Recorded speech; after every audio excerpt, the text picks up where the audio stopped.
Okay. Welcome to the show, Rachel. I'm so excited for our conversation.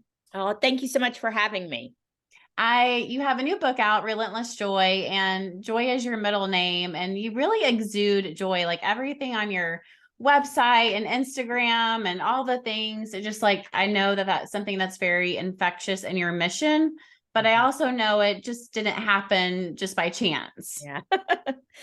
You nailed it. And, having thought a lot about lately, in the past couple of years about heaven and what happens to us when we pass away. I've lost both my mom, my dad, my grandmother, just a crazy amount of loss for a younger person. And, I think a lot about my genes, and I think a lot about my ancestors. And I talk about that in the book. And, one of the things I wrote this chapter, and I think it's really neat. Obviously I wrote it, but I talk about in there, have you ever thought about all that your ancestors had to go through for you to even be alive today, right? Like your grandmother times 10, maybe you have her dimples, maybe your voice sounds the same, maybe you smell the same.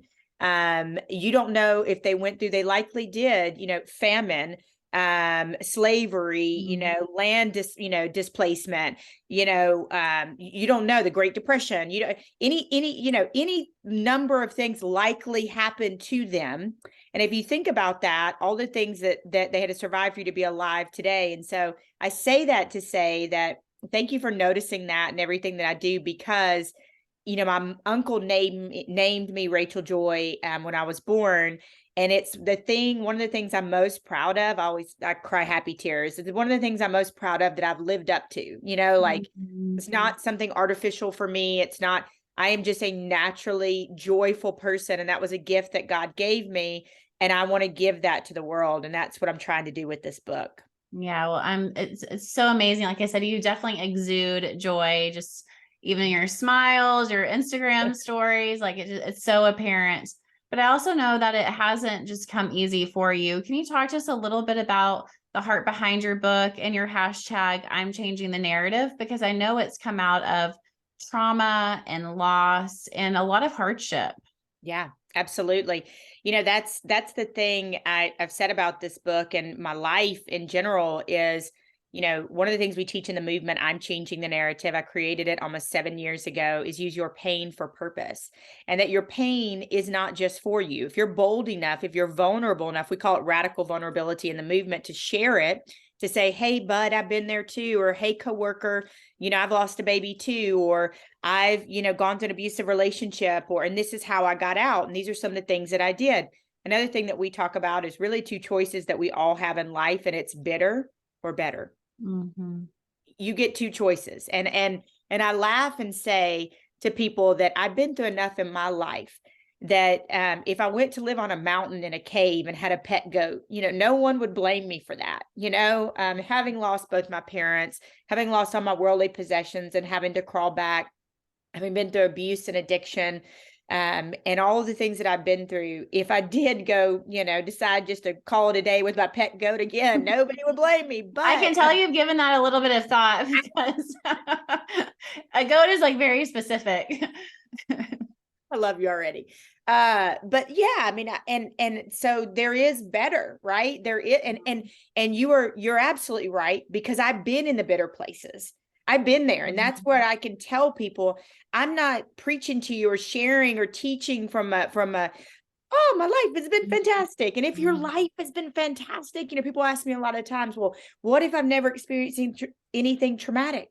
Well, God bless you. And that is amazing. And just like hurt people, healed people, heal people.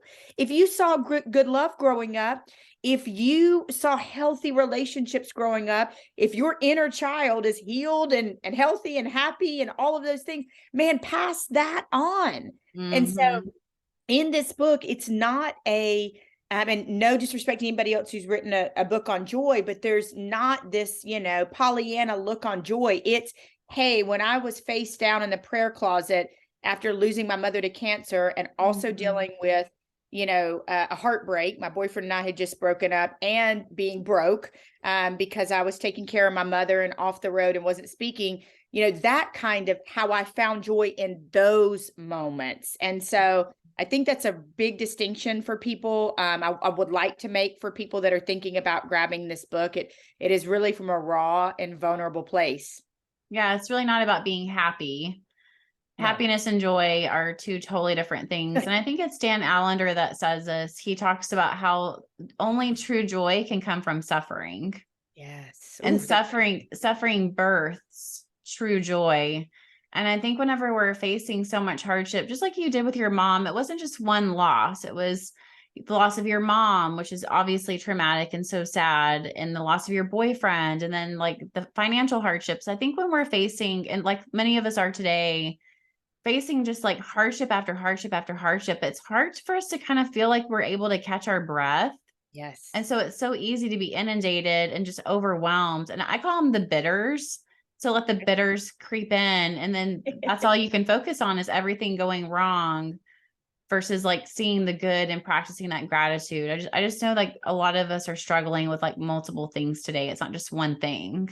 You nailed it. And I think that, I think we're gonna be friends outside this podcast, but also too, you nailed it because so many people feel like that. It's like, I can't catch a break.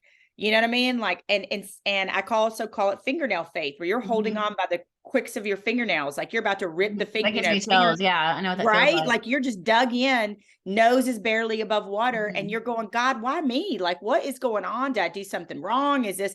And Not no, being that's just punished. right. Am I being punished? And no, that's just life. Like God didn't create this when he created the world, but the world is broken. And, and gosh, these shootings every day and people getting run over and all of these things. And it's enough just to, I mean, you have to be relentless. That's why it's called Relentless Joy. You have to be relentless in You can't pursuit of decide it one day to be joyful and right. take your foot off the brakes Right. in it or the And pedal off the seeking next. it and Mhm. noticing it and spreading it. And so at the end of each chapter, there's something I'm really proud of. It's called a joy start. And so it's just like, the jumper cables for your car. It's a joy start for your soul. And so what I teach in the chapter and the stories I tell, I take those very lessons and then I ask you at the end of each chapter in a joy start, I ask you to apply them to your own life right there. Like there's no waiting. And then there's even journal space at the back of the book. So you can like mark it up. And, my hope is, I've been told by a few pastors is that, it'll be in some small groups, and it'll spread throughout small groups. My hope is that book clubs happen and that people start to get real about what they're going through, because what I do know is community and people are the thing that will pull us out of, and faith, of course, but community and people, therapy is my jam. Those are things that pull us out of the emotional quicksand, because when you're in it and it feels darn near impossible to survive it.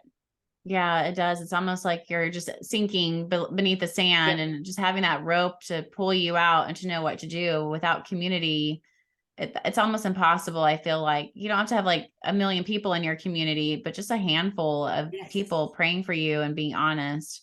And the book, you write about the difference of isolation versus solitude and how solitude can lead us to a place of joy. Can you talk to us a little bit about that? Because it's no surprise we're living in a loneliness epidemic. Most of us feel lonely. Like whenever you said, "Oh, I want to be your friend," I was like, "Yay, I could use another friend." Yes. Yes. You know what I mean? Yes. Like, so I think that resonates for so many of us. Like, we don't feel like we have friends. We're too busy or insecure. And so it really leads us to that place of isolation. So talk to us about the difference of being solitude versus isolating. Yeah, it's look, I'm always been the person, probably since I was little, but I've always been the person that enjoys my own company. Like I teach women and men like how to go on solo vacations. And if you can't do a whole solo vacation, like how to go and like rent a hotel for one night, bring your favorite candle and your favorite books and order in and do snow angels on the bed, like I teach people the joy of being by yourself, right? Like of loving yourself. And when you love yourself, deeply and profoundly, it's so funny. I have to tell you, this other day, I put a post out on Twitter and I was talking about, I was proud of myself at this point in my life. And I asked other people to write what they were proud of. It was so interesting. So many people liked it and only a few wrote what they were proud of. We're in this weird space where like, we're like, almost like, I don't want to be egotistical. Like a lot of us are, right? Like, I don't want to say that I love that about myself, or God made you. And I said in the book, he didn't take the day off to go to heavenly Panera, the day you were made. Like, you are amazing. You're a miracle. And I want people to learn to love themselves deeply and profoundly. And I love myself enough to know that I've got blind spots and that I need a lot of healing in areas. And I'm a work in progress. I'm a queen under construction.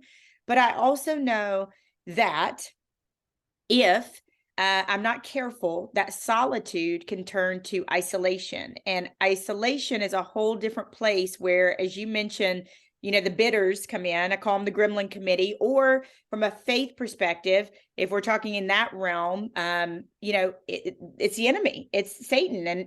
And people say they hear voices in their head. Some people do. For me, when I had what I call my dark night of the soul, it was not voices. It was one singular voice. And I know who that belonged to. And so you have to be very careful. We do something and I'm changing the narrative, even if you never get the book. And I hope every one of your listeners does. Please write this down, because this could save a life. We have a battle plan, what we call a battle plan, and I'm changing the narrative. And what I did not do the night that I almost took my own life, I believed facts. I believed feelings over facts. I believed I was stupid and unlovable, and everybody left me, and I was going to lose everything and be seen as a failure. No, those were feelings. Those were not facts. So because of that, I allowed the enemy to tell me that I could not bother people, that I would burden them at 3 a.m. in the morning when this was all going down. And I was having these ideations. And when my friends and family found out later, they cried to me and said, it broke my heart that you did not feel like you could call me at any time. And so my business manager, who also happens to be an AA sponsor, he's very wise. His name is Jason Parker. He helped me come up with this, what we call the battle plan. And it is, if you're feeling low, if you are having a hard time, if you can't remember kind of who you are, if you're having an off day, you need to find 3 people in your life that we call them your ride or dies. And they are the people that if you won the lottery, you're taking them with you on a cruise to Mexico. You know what I mean? Like wherever you're going, they're going. Wherever you're going, you're paying off their debts. You love these people. They're also the people that if you were on the side of the road with a flat tire, they would be there. They would celebrate if you only had a pack of ramen noodles in your refrigerator, and they would split those things with you and act like you were having a gourmet meal. I mean, these are your highs or your lows people, no matter what. And so what you do is, if you are having a hard time or even in a mental crisis, you got to think about, you want to text or call this first person, text or call the third person if you can't get them, text or call the third, I should say first, second, third.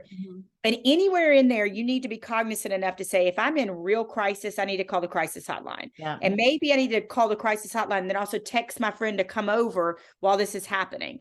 And so now I know if I'm having a mildly bad day, or if I ever get anywhere near that place again, I know immediately that I'm going to call or text one of my 3 people. And if I'm feeling out of control, then I will call a crisis hotline. I did not have that battle plan in place that night. And I literally almost took myself out of this world for things that I look back now, and I ended up marrying that man that I broke up with. I have fought back from losing everything, and I think about the things that literally that felt so fatal to me that night, and they're not so fatal. I'm going to see my mom again one day. And so the battle plan is so important. And I would recommend everybody going and texting or calling your 3 people a day and saying, hey, listen, if I'm happy or sad, no matter what, you're one of my 3 people. And then tell them to go find their 3 people, so it spreads out like a ripple on a pond. And the last thing is, people ask me all the time, what if I only have one? Well, you know what? You focus on that one, and then learn how to be the kind of friend, both give and take, that you can have more than one in the future. But it's so important. And I can't tell you how many people have come to me and said, literally, this has changed a life. This has changed my life. We've had 3 people since I've started the movement almost 7 years ago that have called me in the middle of the night, and we got them immediate help, and they're all alive and thriving. And I just thank God for that. Yeah, I think I really appreciate you sharing your story and being so intimate and vulnerable. I feel like suicide and mental health are still very taboo subjects, especially in the church. And I feel like we really minimize them. And I know I've talked to parents and like, I just feel like my kids are doing this for attention. And every time I say, I can almost guarantee you they are not doing this for Yeah. attention. They Yes. are literally feeling like they're dying on the inside and they want the pain to end. And I Yes. also know that as you get help, you can overcome that challenge and get to a healthier place. But death is like never the answer. Yeah. And it's so sad because so many of us are struggling, I think, to feel valuable. And if you Yeah. don't feel valuable, then you're not going to care for yourself as a person of value.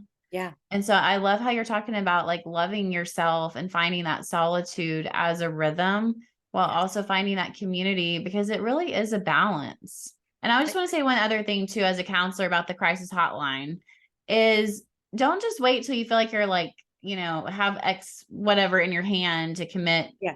suicide. Like they're there and they're amazing. They are not going to rush off that phone call. I've had clients tell me it was the best phone call I've ever had. I was there for hours and they sat with me and talked with me. And it was so helpful to be able to connect because a lot of us aren't comfortable talking about suicide.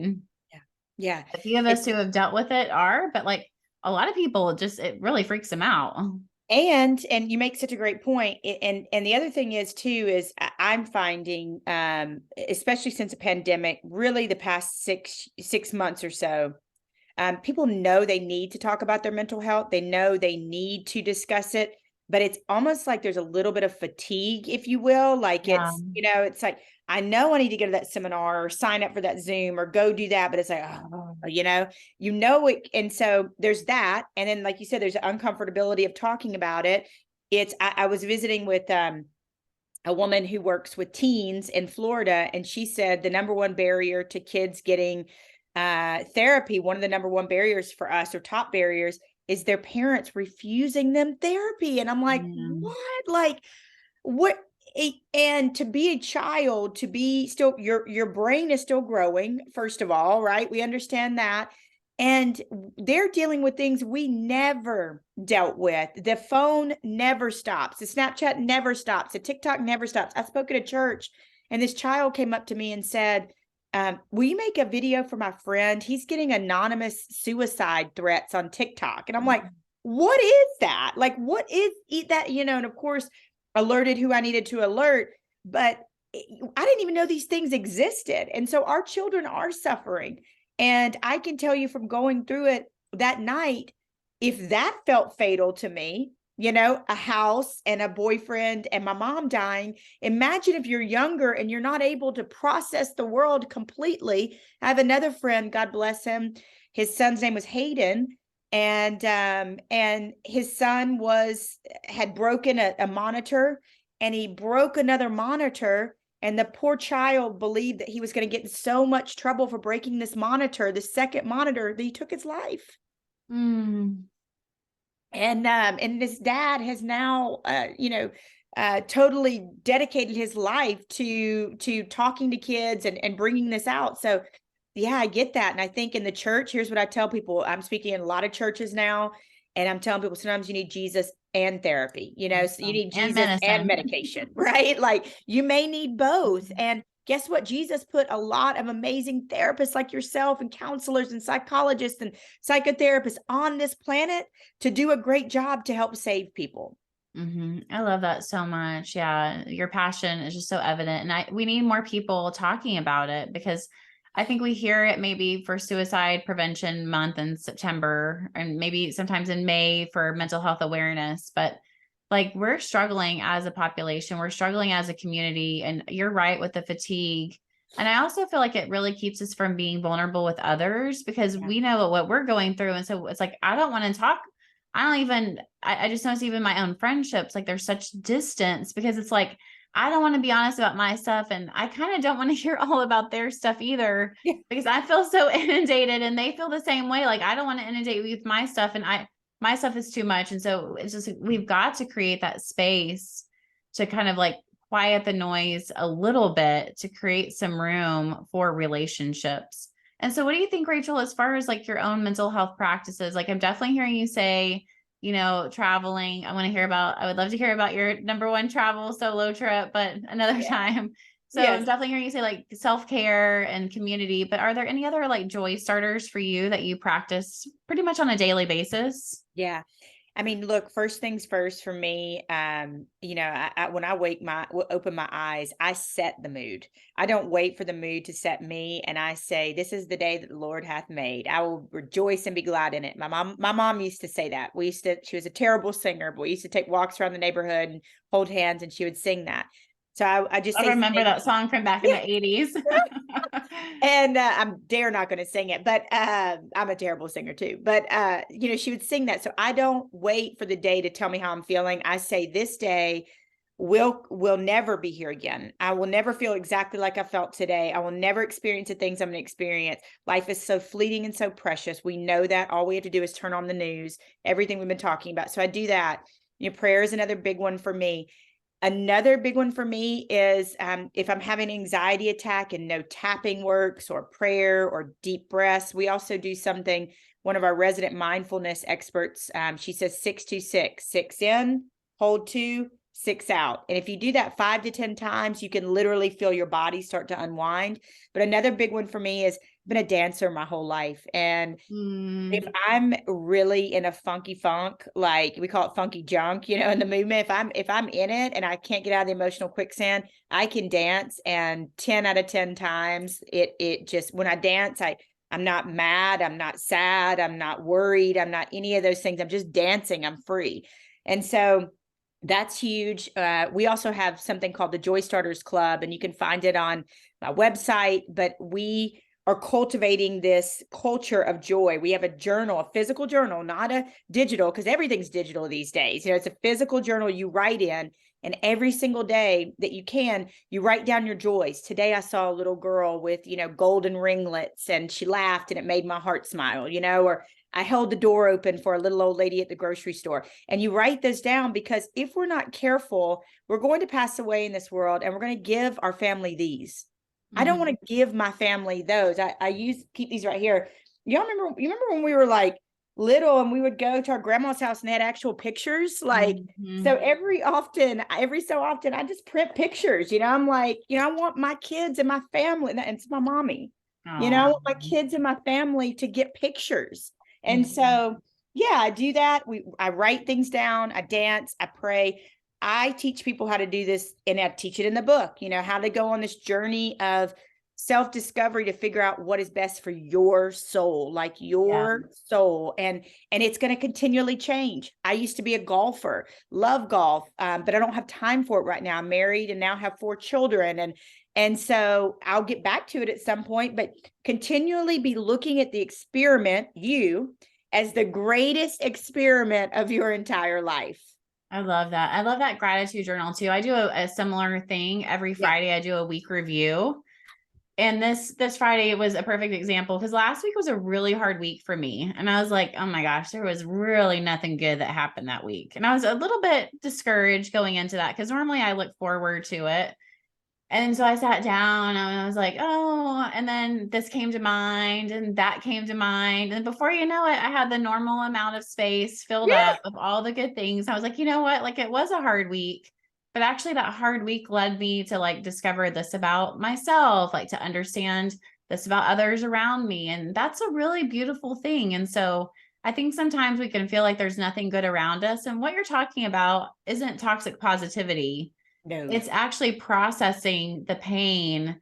That way it doesn't seep into your soul and distort everything and keep you from the beautiful life, even though it's a hard life that God has for each of us. Yeah. And lastly, I know we have to wrap, but I have to say this: what you're doing and what you did with that gratitude journal is relentless joy. I say in the book, I think joy is persistent. It's begging to be noticed. It's saying, I'm right here. I've been right here the whole time. And I got your back. And I'm right here. I live inside you. I'm all around you. And even when your world is crumbling and falling apart, there is still joy. It is still present, and it is begging to be noticed. Well, Rachel, where can we find you and where can we get the book? Yes, absolutely. Relentless Joy, anywhere where books are sold. Some people prefer Amazon, some people prefer Baker Bookhouse, or, Books a Million, wherever, Target, wherever books are sold, you can grab it. I would say pre-orders matter greatly. I didn't know that till I wrote my first book. And so all about the analytics. yeah. And what about Instagram? Where are you on Instagram? Rachel Baribeau. And I'm sure you'll put it in the show notes, but I'm on Instagram, LinkedIn, Twitter, Facebook. And the website is imchangingthenarrative.org, the letter I, the letter M, changingthenarrative.org, and rachelbaribeau.com. And I love getting emails from people, and I do my very best to respond to them because I love connection. Well, thank you so much. Thank you.